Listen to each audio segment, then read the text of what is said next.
answer, right? So here goes.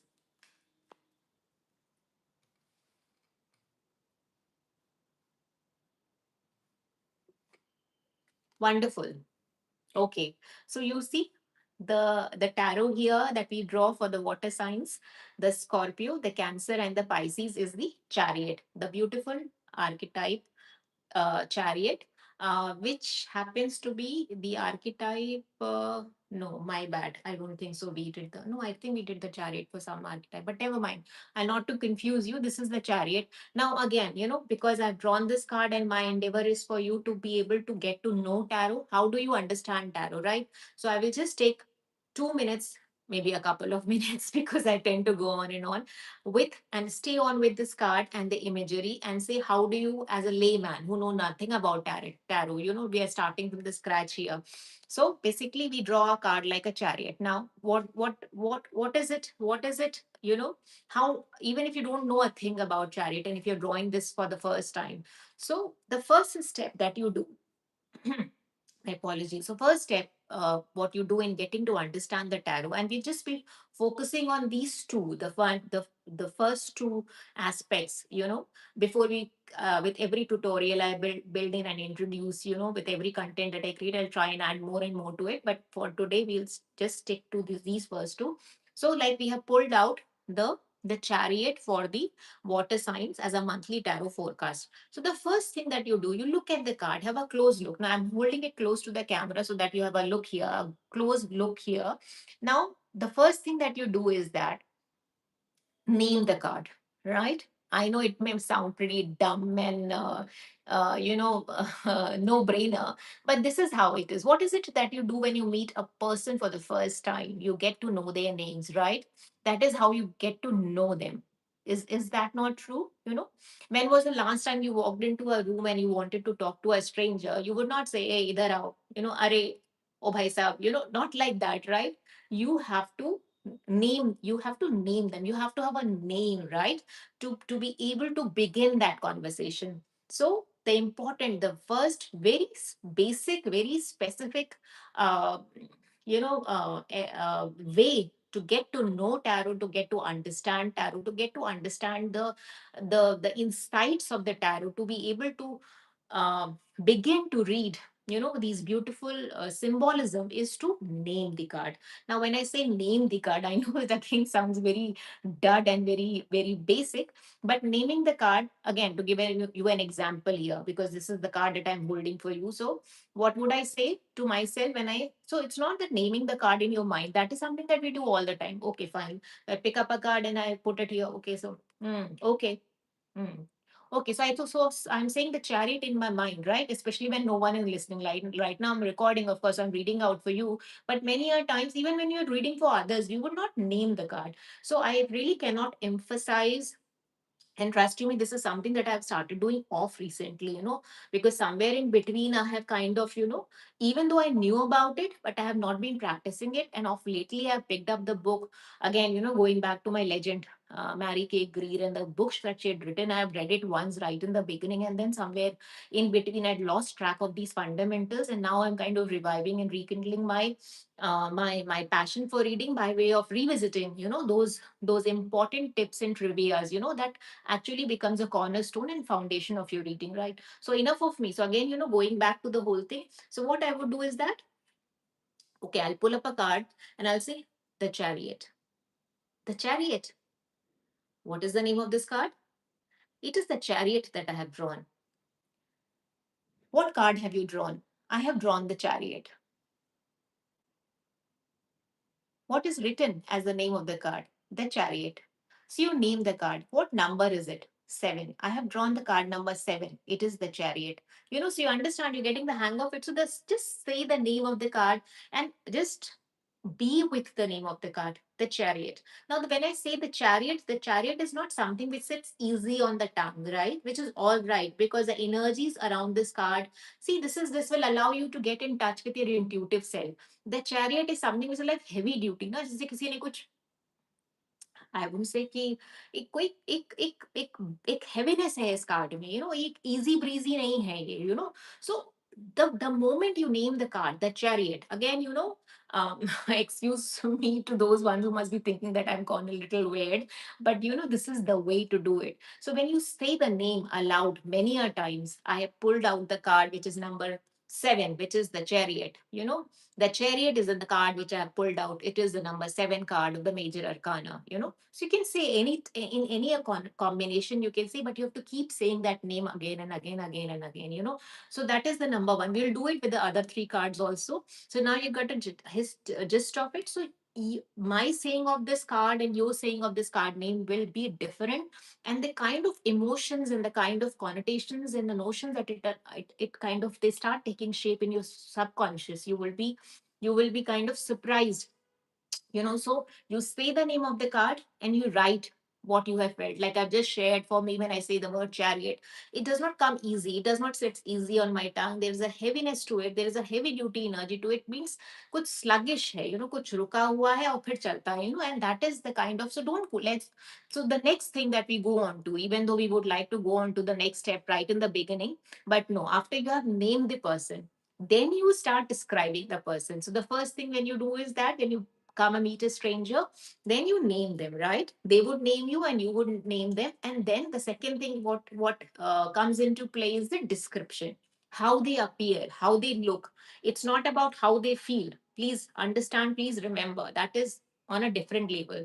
The second and the most important aspect, and that is why I'm just introducing the two elements to it, is the name and the description. The description is describe it as you see it. So, what do we see here?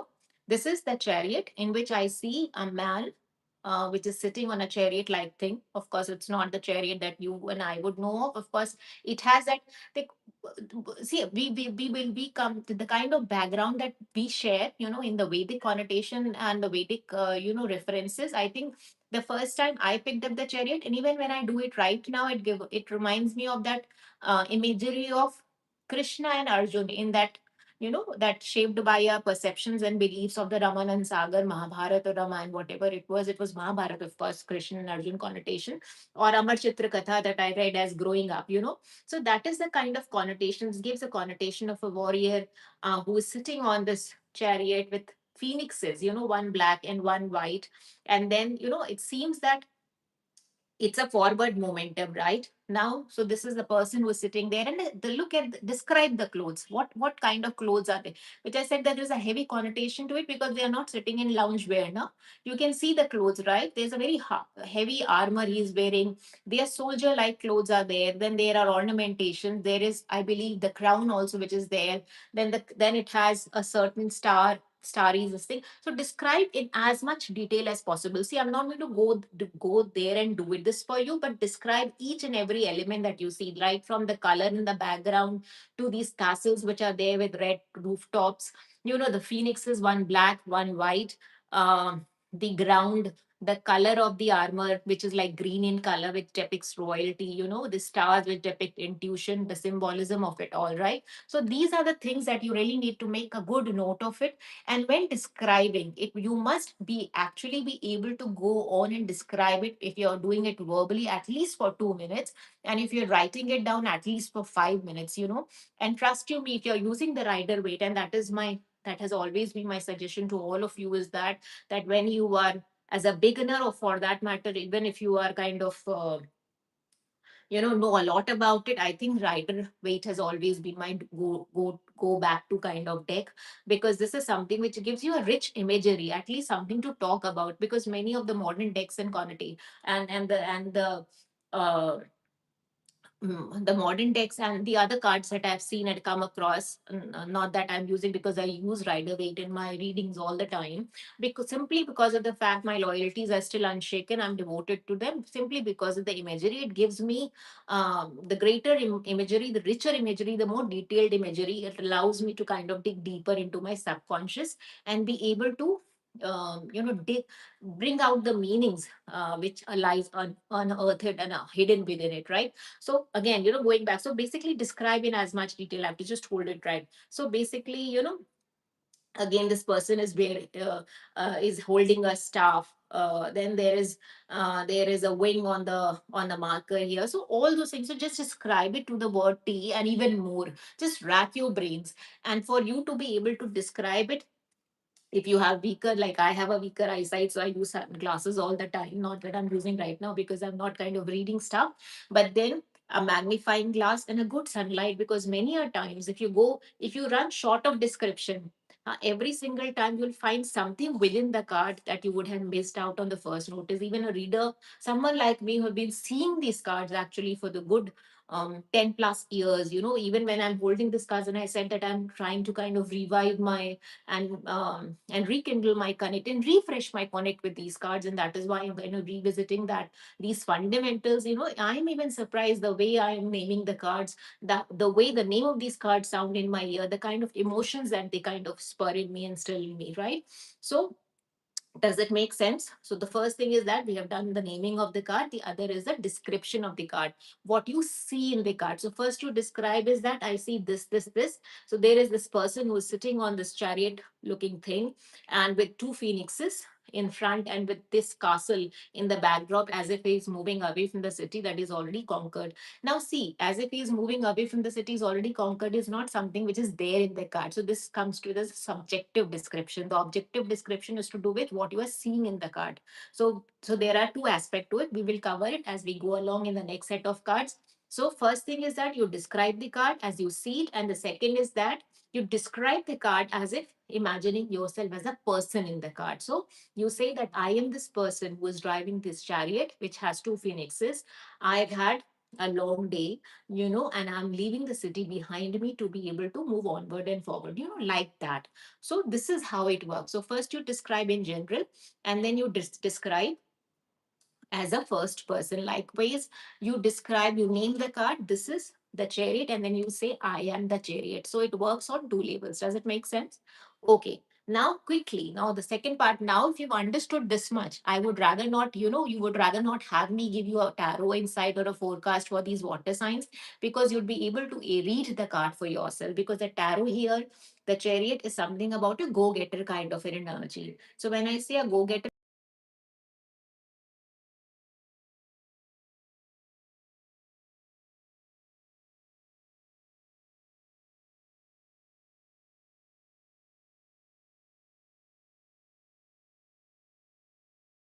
love and relationship, when the chariot comes in, it kind of tells you that okay, fair enough, you are moving full forward, full force, full momentum, but it helps for you to realign yourself in terms of thinking that whether you are holding on to each other as some sort of a prized trophy or a possession, because the chariot in itself is devoid of emotion. It's a lackluster card. It is not a traditionally romantic card, right?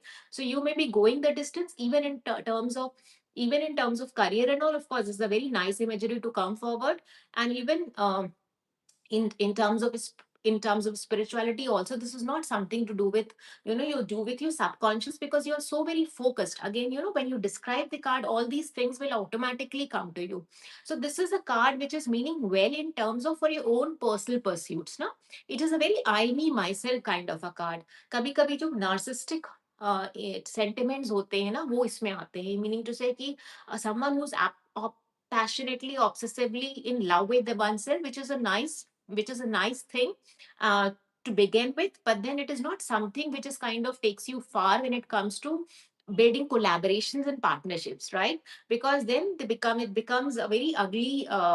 If you do too much of it, then it becomes sort of, it tends to flip on its head, and it becomes about power play, ego, authoritarianism, yeah, stuff like that, right? So it is control issues aa jate hain isme, right? So when you are drawing a chariot, for all my water signs in the backdrop of the full moon, it is an advice, because that is how my tarot forecast is for all of you guys out there. It is more of an advice than a predictive and a fortune telling reading. It is for you to have faith and belief in your own abilities, because that is of course one of the most important aspect of it, because it is a card of willpower, grit, determination, zeal, enthusiasm, passion. Everything is fine.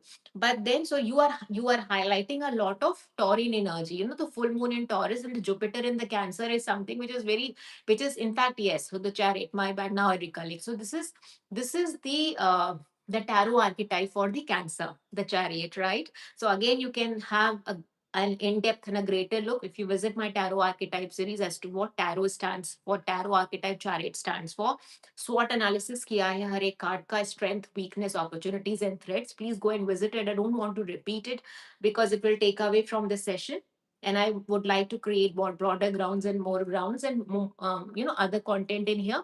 But the important aspect is that, so from that an aspect, it is important the chariot coming for, which is a tarot archetype for Cancer coming in, so it kind of ties it so beautifully, the sun in Scorpio on one spectrum, the moon, uh, the moon in the Hierophant, the Taurus on the other spectrum, and then the Cancer here. So basically, it is for you, my dear lovely water signs. It is a onward forward momentum for you, but not at the cost of bulldozing other people's emotions, right? Not at the cost of crushing other people's dream, right? It takes two to tango. So it is important for you to be able to, depends upon which side of the spectrum you are. If you're feeling down and out, it is a sign for you to wake up and have faith in your own abilities. And if you are on the other side, that is, if you're too full of yourself, you're too obsessed with your own self, you're in the your own fan club, then it is time for you to be able to reach out, and be able to take others along, because then you will be able to uh, you enjoy your fruits of success in much more a meaningful manner, and that would be lasting in nature, right? So this is what the full moon in the Taurus is able to, is guiding you to be able to do that, so that you make best of both the worlds, right?